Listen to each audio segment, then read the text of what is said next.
Hello, Miss Susan. Sir Joe, eto na yung video na sabi ko gagawin ko. Bale, the first thing to do is punta kayo sa pinoygolfer.com na website.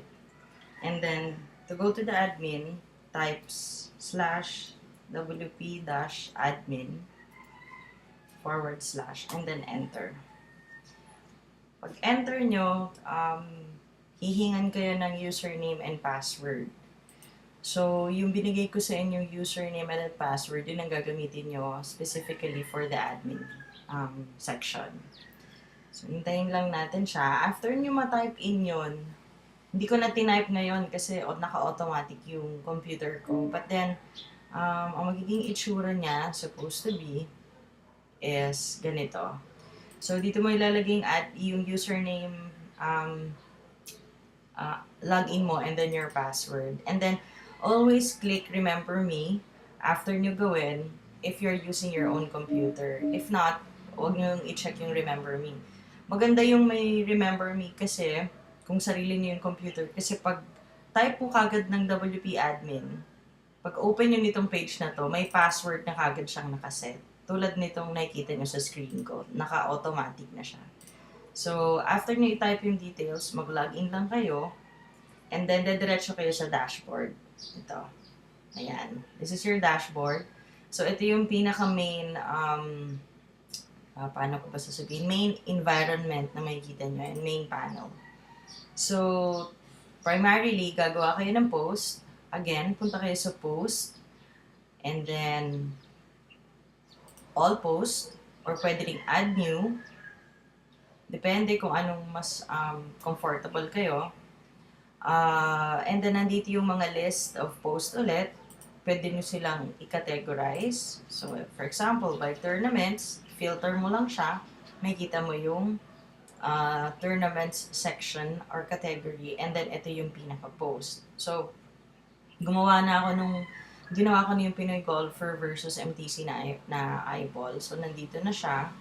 If you want to view it, just click on view. To do that, you do right-click, open link in a new tab, or simply click it. Ako, mas gusto ko maraming tabs para nasa-shuffle ko from the admin to the main page. Ito yung itsura ng main page. Or from the main page to the admin. So, para madali ko siyang ma-shuffle. So anyway, ito na yung pinaka-post, yung latest post under tournaments. So as you can see, ito yung pinaka-content. Ito yung mga images. Yung images may description din. Ganyan. And then, another paragraph for the content. So, kung napansin mo, hinati ko yung paragraph. Saka ko pinasok yung pictures. Para at least magmukhang interesting siya.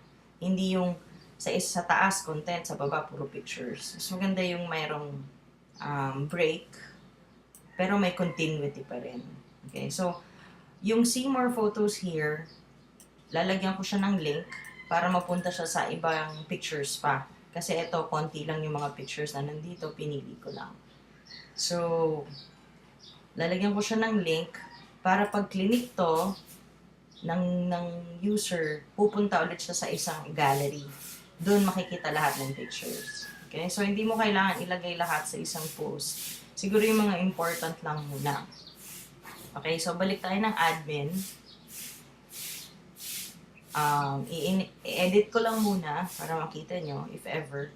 So, pwede ka mag-edit ng post or ng page as many times as possible. Kung gusto mong palitan or gusto mong i-update, pwede yon. Or halimbawa, meron kayong nakitang inconsistencies, just click on edit. Tapos, may edit nyo na yung pinaka-post. Ito yung kanina. So, napansin ko may konting space dito sa taas. Anuhin ko lang. Ayusin ko. And then, dito sa pinakababa, yung pinaka-gallery. So, ililink ko siya sa isang gallery. Okay, so wala pa. Add link. And then, update. Ngayon, pag nag-click ako ng update, ibig sabihin, may changes akong ginawa sa post.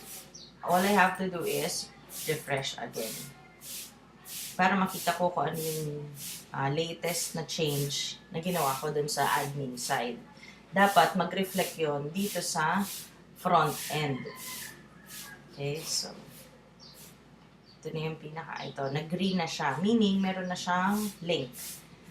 So, in technical terms, pag click ko yung link, dapat mag-open na siya sa isang window and then nandun na yung pinaka-gallery. So, hindi ko na ipapakita sa inyo kung paano gumawa ng gallery kasi medyo mahirap siya or intricate. Etong basics na lang muna. So, balik tayo sa post. Hintayin lang natin siya. Medyo mabagal yung internet ko today. On the next video, papakita ko sa inyo yung paano gumawa ulit. Add new post. Okay? So, see you on the other side. Bye!